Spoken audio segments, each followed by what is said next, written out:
Welcome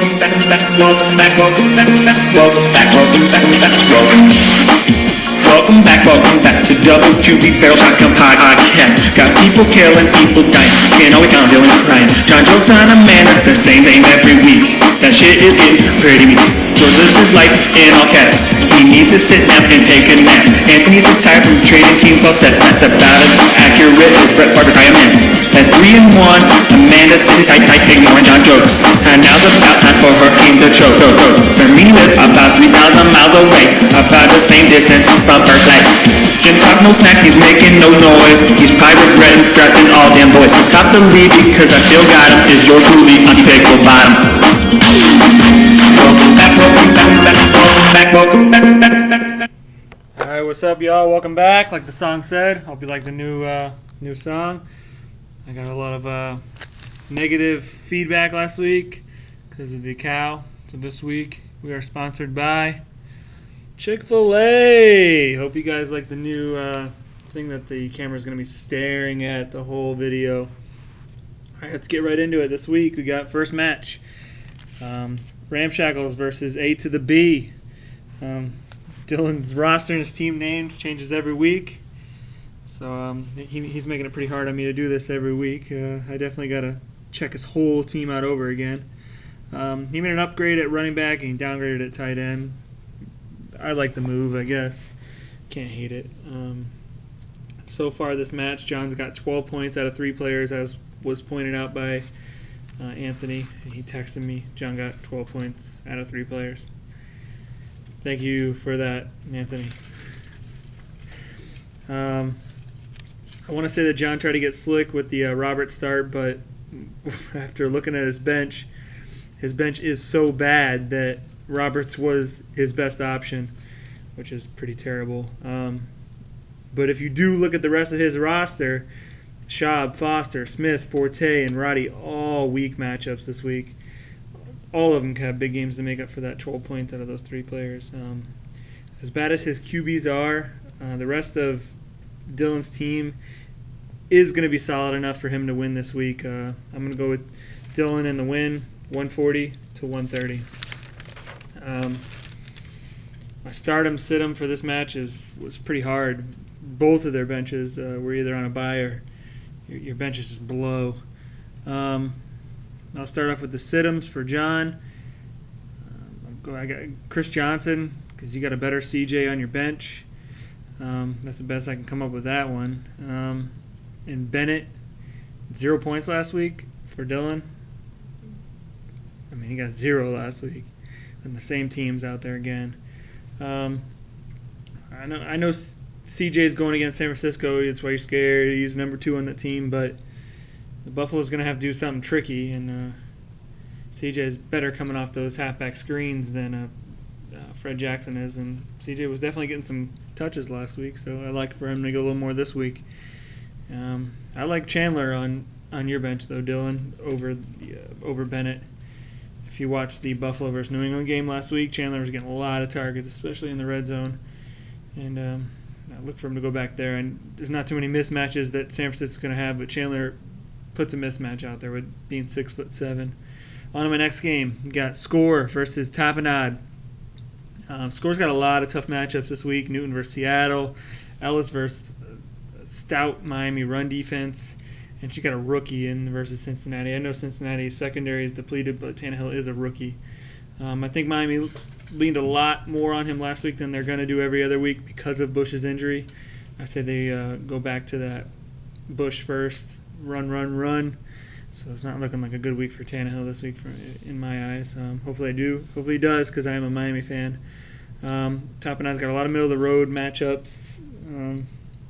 Bush versus Cincinnati, they're not good. And Breeze versus San Diego. So far their numbers have been good, but I think Breeze is going to explode versus San Diego. I start him for Score is Floyd versus New Orleans. Like I just said, Breeze, I think he's going to go off for San Diego. So wait, Floyd plays for San Diego. I think that's going to be just a shootout game. I think both quarterbacks are going to they're going to be throwing a lot of touchdowns. So being the number 1 target for San Diego, look for Floyd to have a good game this week. My sit-em for, I already said Tannehill, but you don't really have a better option on your bench. I would like to sit, if you sat Green Ellis, I would like that sit because Miami's run defense is just great. I don't think anybody's doubting them versus the run. So Cincinnati's definitely going to have to lean on the pass like Arizona did last week and every other team has done so far. My next matchup is Marshall versus Roblomi. His teams are pretty even across the board as far as matchups and caliber of player. They look to be pretty even. I think it's going to come down to my toss-up of the week. Sorry, guys, I don't have a soundboard, so that's what you have to deal with that. I'll do it again for you. Toss-up of the week. My toss-up of the week for Roblomi is Heartline versus Cincinnati or Garcon versus Atlanta. I freaking hate Garcon, but in week 1, when he did play, RG3 threw at him about 1,000,000 times. And if RG3 threw at me 1,000,000 times in the game, I'm gonna get I'm gonna catch a lot of balls. So I circled Garcon here. Matchup of the week. And my toss-up of the week for the Marshall is Steelers versus Philly, which I hate, or any other defense. Come on, man. There's 2 weeks in a row where I got to pick a defense because the one you got in there is so bad. I circled any other defense. That's not too hard. Philly's going to score. Steelers are not what they used to be. Stop pretending, man. Pick up a different defense. And don't put the Eagles in that are on your bench like you did last week. My next matchup is Paytex versus Crimey.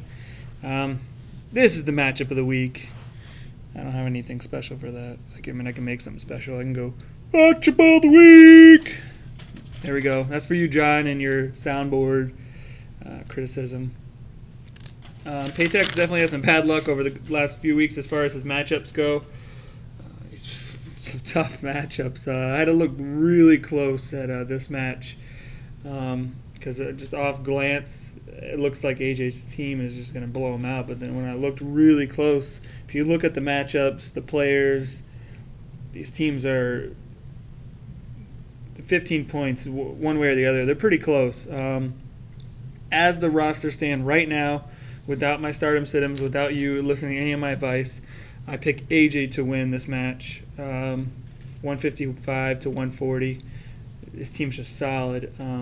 But if, as you just heard me say, I said as the roster stand, my stardom and sit-em for Paytex is I sit-em Dalton versus Miami. Miami's defense is really good. Cobb got really lucky last week. If it came down to if he didn't get that last throw in, Arizona scored 2 touchdowns the whole game. And I just don't like Dalton this week at all. My stardom for you is Flacco. Wacko for Flacco. I am not Wacko for Flacco, but versus Kansas City, I'm Wacko for Flacco. I think the kid's going to go off versus Kansas City. If Flacco's in your starting lineup, I'm picking Cermini by 1 point. 1 point, ladies and gents. You heard it here first. And my stardom sit-em, it's another toss-up I could have done. Toss-up of the week here too is either Turner versus Skins D or Morris versus Atlanta. That's pretty tough. I thought last night I would have said Morris. Today I'm saying Turner. If anything that the Redskins are going to have to do is going to be stop that pass. They're going to be running dime defense all game, dime quarter. Atlanta's just going to be handing the ball off to Turner. I'd sit Morris. Atlanta's run D is actually pretty good. So if you're going to go matchups, I'm picking Turner this week out of those two. That's it from my podcast this week. Sorry if it was a little shaky, stuttered here and there, but I'm not a pro, guys, and I hope you like the sponsor, Chick-fil-A. All right, guys, good luck, and I'll see you guys next week.